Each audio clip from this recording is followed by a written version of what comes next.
back to Real Spooky Stories. I didn't think that we were going to make an episode 6, but we got a submission.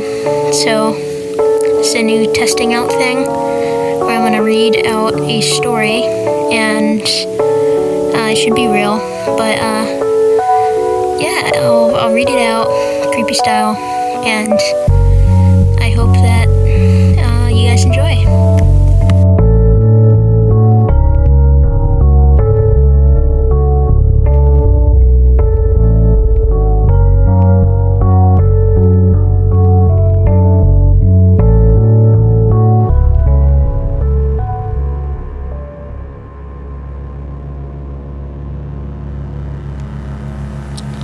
When I think back to my very first summer camp excursion, I am beyond thankful that my counselors didn't tell me this story until the day we returned from our trip.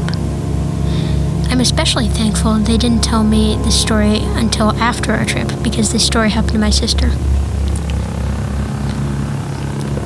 During one day of my sister's first wilderness trip, her group saw one of the camp issued tents in the distance.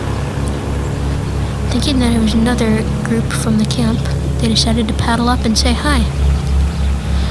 Once they got to the campsite, they immediately realized things were not what they seemed. Animal bones and litter were scattered across this campsite with no sight of campers or counselors. As the group looked around the campsite, my sister approached the tent. Upon closer inspection, my sister saw a shadow of a person sitting inside.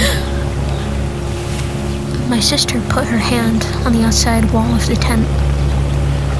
Just as she was about to pull away, a hand reached back from the inside. My sister jumped away from the tent and darted back to her counselors. Everyone in the group was thoroughly creeped out by the events on this campsite.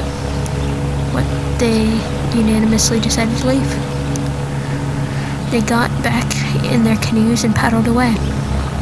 Unfortunately, night was approaching, and there was no way that they would be able to reach the next lake before sunset. They paddled around in search of an open campsite, but the only one available was across the lake from the trashed campsite. The group set up camp, made dinner, and got ready for bed. Just as my sister's head was about to hit the pillow, she heard a distant groaning noise. "It's just the wind," she told herself, and tried to get some sleep. Sleep would not come, however, as the groaning sound seemed to get closer. "It's not getting closer, you're just hearing things," she reassured herself, to no avail. No matter how much she lied to herself, it was clear that the sound was coming straight towards their campsite.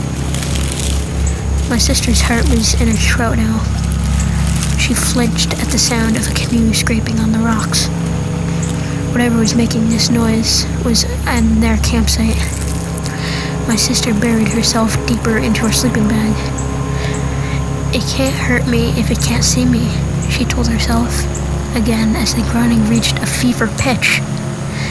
It was going right outside their tent.